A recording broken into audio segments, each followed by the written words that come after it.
Fred Gates, one of the Rockefeller associates, in his occasional letter, he said that people yield themselves with perfect docility to our molding hands. And see, we have kind of been told this fact about the control. Not only in popular songs, ads, and movies and literature, or the stuff that they create that also suggests this, but we've been told it openly.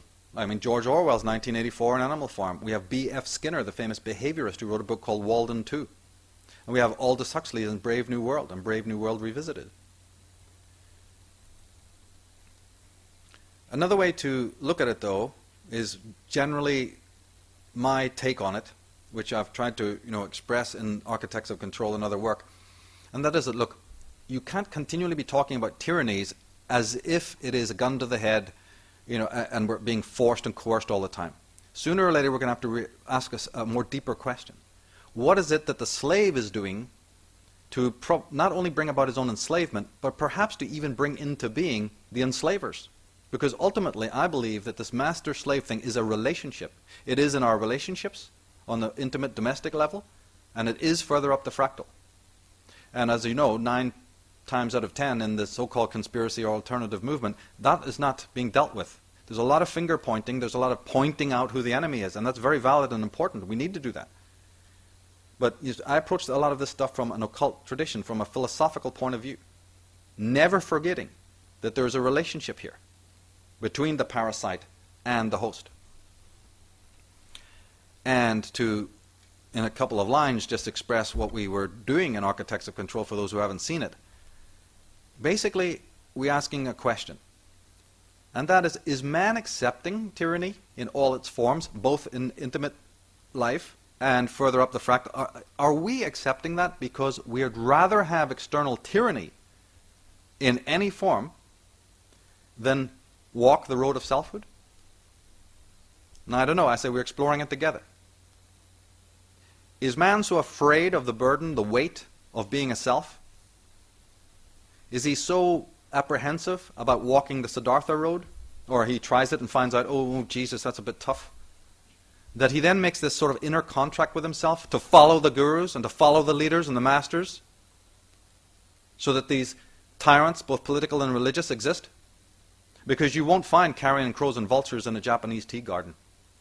If you're finding maggots, the meat is rotten. If you're finding rats, it's a sewer. Like I said, the ego is the ghost that rose out of the self, the grave of the self.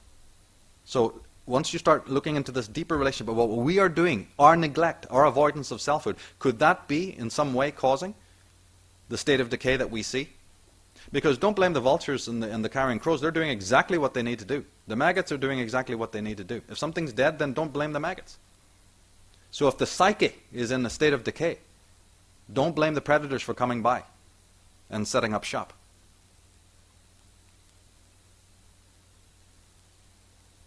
Jung said it, one of the greatest psychologists who ever lived. He said, people will do anything, no matter how absurd, to stop from facing their souls.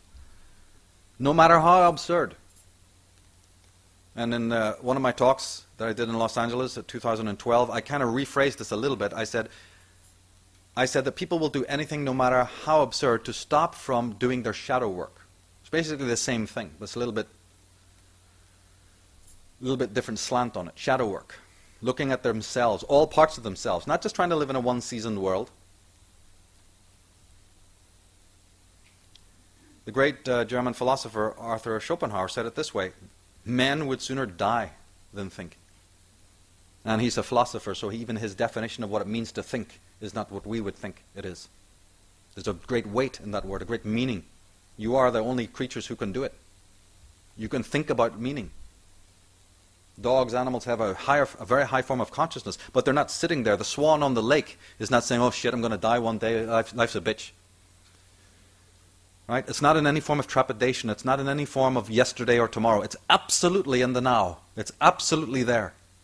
And because it is completely present, nature is present in its consciousness. They're one. We have this sort of bittersweet ability to question who we are. Right? We're stuck with it. Maybe we're running away from it, as I said, but even if we don't go there for a minute, we have this ability to think, to reason. It's something very precious and very fragile. And we can abuse it. Or we can turn it off like most of the world has done. But he says that men would sooner die than think. It is very curious that the universality of an opinion should have so much weight with people, as their own experience might tell them that acceptance is entirely thoughtless and merely imitative process. But it tells them nothing of the kind, because they possess no self-knowledge whatsoever.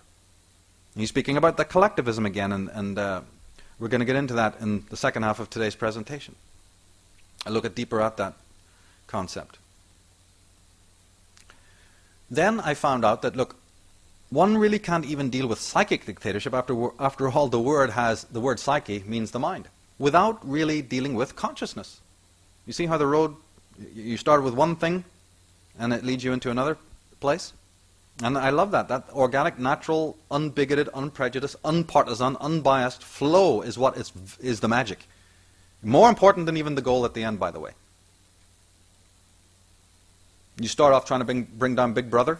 Well, my father was a communist. He worked all his life to bring down whoever, the royals or whatever. Did it work? Did he look at one moment? Did he look at his own self? No, he didn't. So the goal is less important than the process, the journey on which we go. That's where the magic is.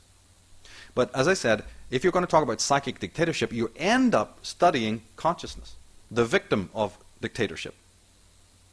And of course, philosophers all over the world, in every age, from Confucius in the East to the ones in the West, have always tried to understand this incredible thing we call consciousness. And they've tried to penetrate the mysteries of the mind. However, having said that, there's certain philosophers like Martin Heidegger who would never even use the word consciousness. He was very, very selective about the words that he used, and I don't think ever in his work he ever even used the word consciousness. Although he did use the word thinking, obviously he had to. Because in his mind, people are not conscious. They're not fully conscious yet. And this sort of echoed Hegel. I mean, not that these two philosophers were in any way the same, but it echoes what Hegel was also saying. And what later Sigmund Freud came to also talk about. Is that, you know something? If our social persona, the face we show to the world, is created socially by the approval of everybody else, then it's not an expression of selfhood, it is in fact a social construct. So to talk about one's consciousness is ultimately meaningless. A social persona, right, is not the same thing as consciousness. That's just a bunch of cues and affectations we learn like monkeys in order to get along, in the world with one another. Therefore, it's a social thing. It's that collectivist idea again. And that's why Heidegger was so particular about it. And for those who are actually interested in that particular concept or theory, they can go to my article on michealtsarion.com called The Disciples of the Mysterium, and we did a really good interview on it on Red Ice as well, for more who want to look into that concept. But Carl Jung spoke of this also. He said that the larger a society or confederacy, the greater the amalgamation of collective factors, which is typical of every large organization. The more aggravated the moral and spiritual degeneration of the individual. So it's an old problem that both philosophers and psychologists have had to deal with. The great teacher, Alan Watts, said that we seldom realize that in our most private thoughts and emotions are not actually our own. For we think in terms of languages and images which we did not invent, but which were given to us by our society. We copy emotional reactions from our parents. Society is our extended mind and body. Now, of course, he's referring to that person who hasn't differentiated yet. And I hope that everyone here understands that that's what you're here for in this world, is to separate yourself from the collective, not immerse yourself in it like the globalists want you to do. As I said, Heidegger, one thing he said that was really beautiful is he said that, look, in German, the word thought, forethought, denken, is very similar to the word for thank you, or gratitude, denke, which you have in this country, tak. They're all from the same root. In Norwegian, you have tanke, right? He's trying to say, are your thoughts acts of gratitude? Wow. Are they? Are we even aware of the miracle? No, we're running into the one-season world. We're looking for the authority to tell us what to believe and what to think. We don't realize the magic is all happening in our heads already. And what of the life of a man whose daily life, whose every thought, every waking moment is actually an act of thanks and gratitude for life itself. Not for what somebody else gives you, not for what other people say, do, and think, but for the simple fact of being alive and never straying from that, never moving from that. Look what we inherit when we're not there. See, you may not want the magic. That's fine. That's your choice. But look what you inherit when you don't. Look at the price that you make humanity pay.